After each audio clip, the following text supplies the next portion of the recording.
Perkenalkan,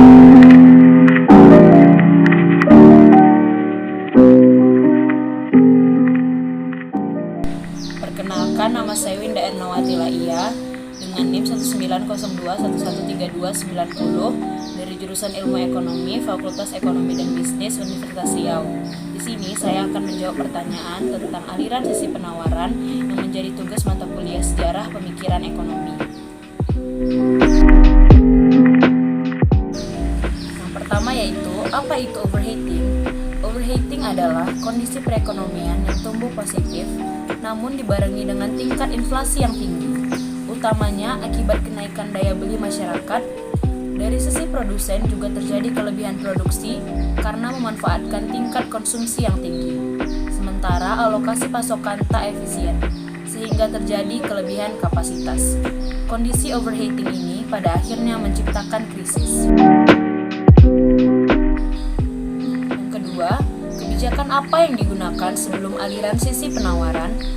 Pada tahun-tahun sebelumnya, kebijaksanaan moneter yang restriktif cukup ampuh dalam memerangi inflasi. Bahkan, pada akhir tahun 1974, pada saat resesi mulai berjalan, pemerintah Amerika Serikat masih mempertimbangkan suatu program peningkatan tingkat pajak untuk memerangi inflasi. Namun, yang betul-betul dilaksanakan tahun 1975 adalah kebijaksanaan fiskal yang ekspansif. Sebagai dampaknya, perekonomian bergerak cepat atau terjadi recovery dan tingkat pengangguran dapat ditekan. Hanya saja, sekarang tingkat inflasi sangat tinggi. Keadaan menjadi lebih parah sewaktu gelombang kenaikan harga-harga minyak kedua pada tahun 1978 kembali menghantam perekonomian Amerika Serikat. Dalam menghadapi inflasi yang semakin tinggi tersebut, pemerintah Amerika Serikat mencoba mengadopsi kebijaksanaan moneter yang terkonsentrasi pada usaha menahan laju pertumbuhan stok uang. Pada saat yang bersamaan, permintaan akan pinjaman naik, baik dari pihak produsen maupun konsumen. Khawatir pada berlanjutnya inflasi, pemerintah Amerika Serikat pada bulan Maret 1980 mengumumkan suatu program pengawasan kredit. Jumlah pinjaman-pinjaman dibatasi. Langkah ini perlu diambil untuk menahan laju pertumbuhan stok uang. Sementara pemerintah masih berusaha mengontrol laju pertumbuhan uang untuk menekan inflasi, tahun 1981 sampai 1982 terjadi resesi. Diukur dari tingkat pengangguran yang diakibatkannya resesi ini, dinilai yang terburuk sejak depresi besar-besaran tahun 30-an. Pada akhir tahun 1982, akhirnya pemerintah mengabaikan rencana pembatasan uang sesuai anjuran kubu monetaris. Namun sebaliknya, pemerintah membiarkan jumlah uang beredar cukup tinggi untuk memerangi resesi yang dihadapi. Tentu saja hal tersebut membuat Milton Friedman yang menjadi arsitek aliran monetaris sangat marah. Dalam suratnya ke Wall Street Journal pada tahun 1985, Friedman menjelaskan bahwa pemerintah, tepatnya the Feds, tidak pernah mengadopsi kebijaksanaan yang dianjurkannya secara serius. Pengakuan pemerintah tahun 1979 yang akan mengadopsi kebijaksanaan moneter sesuai anjuran kubu monetaris dituduh sebagai retorika belaka. Menurutnya, hal itu tidak dilakukan secara konsisten dalam praktik. Lebih lanjut, Friedman menjelaskan bahwa sejak the Feds mengakui menganut pandangan monetaris tahun 1979, pertumbuhan stok uang justru lebih tidak stabil. Apa yang dilakukan oleh pemerintah, demikian tuduh Friedman, jelas bukan kebijaksanaan sesuai anjuran monetaris. Yang ketiga, apa pandangan masing-masing tokoh aliran sisi penawaran?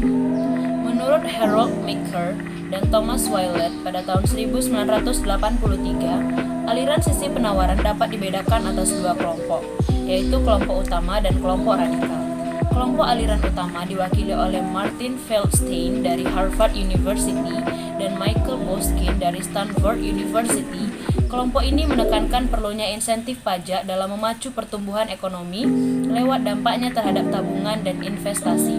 Kelompok aliran utama banyak menganalisis dampak perubahan pajak terhadap penawaran labor serta dampak program keamanan sosial atau social security terhadap jumlah tabungan. Kelompok ini telah banyak memberikan sumbangan pemikiran lewat jurnal-jurnal ilmiah dan sangat berpengaruh serta aktif dalam profesi ekonomi. Kelompok kedua yang disebut kelompok radikal adalah kelompok yang mendapat publisitas lebih banyak. Kelompok ini menyatakan bahwa pemotongan pajak akan memberikan dampak positif terhadap tabungan, investasi, dan penawaran tenaga kerja, serta penerimaan total yang lebih banyak dari pajak. Termasuk dalam kelompok radikal ini adalah Arthur Lever dan George Gilder serta anggota Kongres Jack Kemp. Kelompok aliran sisi penawaran radikal pada intinya mengajukan dua preposisi. Yang pertama, pemotongan pajak akan memberi dampak besar terhadap produktivitas kerja sehingga secara total penerimaan dari pajak akan meningkat. Yang kedua, program pemotongan pajak akan memberi dampak positif dalam meningkatkan laju pertumbuhan output dan mengurangi inflasi.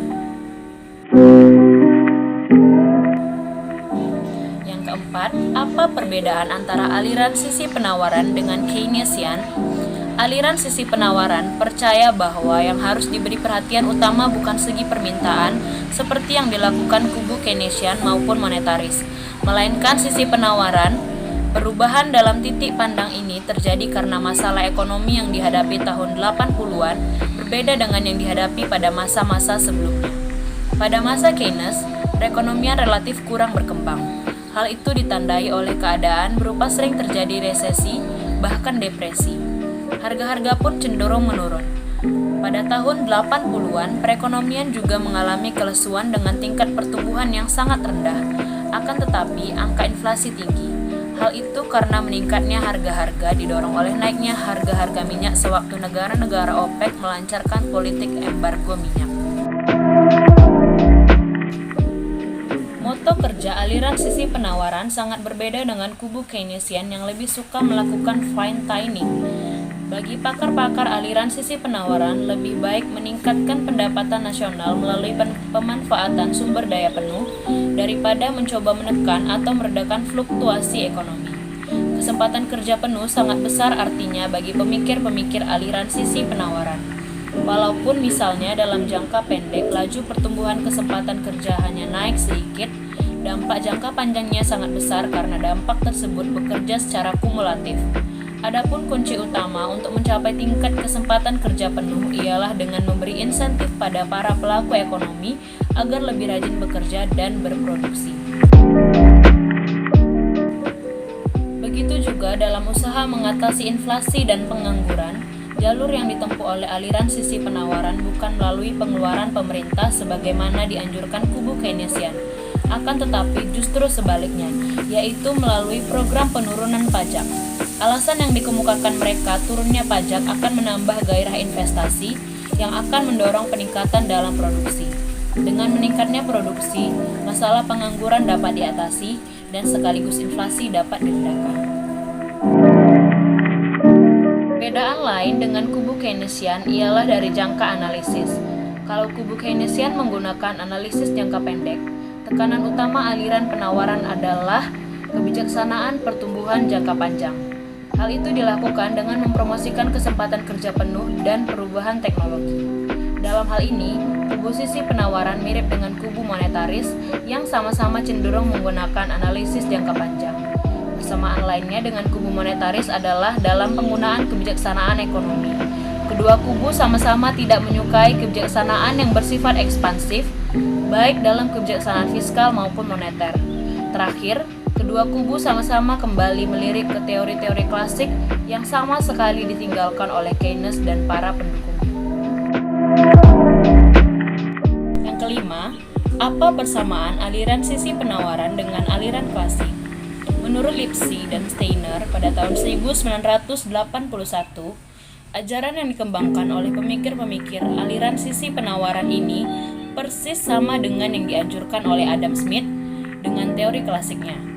Hanya saja dalam versi yang lebih modern. Persamaan pandangan sisi penawaran dengan ajaran klasik antara lain, yang pertama, dalam menjelaskan inflasi maupun deflasi, keduanya sama-sama menekankan pembahasan dari sisi produksi atau sisi penawaran. Yang kedua, dalam mengontrol inflasi, mereka menggunakan pendekatan yang sama, yaitu dengan mendorong kurva penawaran agregat ke kanan, di mana dengan cara ini, produksi atau output akan meningkat dan pada saat yang sama, harga-harga dapat ditekan ke bawah. Yang ketiga, dalam memperbaiki perekonomian lebih suka mendorong sisi penawaran ke kanan, bukan mengutak-atik sisi permintaan agregat seperti yang dilakukan kubu Keynesian. Yang keenam, apa perbedaan kelompok utama dan kelompok radikal dalam aliran sisi penawaran? Kelompok utama menekankan perlunya insentif pajak dalam memacu pertumbuhan ekonomi lewat dampaknya terhadap tabungan dan investasi. Sedangkan kelompok radikal menyatakan bahwa pemotongan pajak akan memberikan dampak positif terhadap tabungan, investasi, dan penawaran tenaga kerja, serta penerimaan total yang lebih banyak dari pajak. Demikian jawaban dari pertanyaan mengenai materi aliran sisi penawaran. Sekian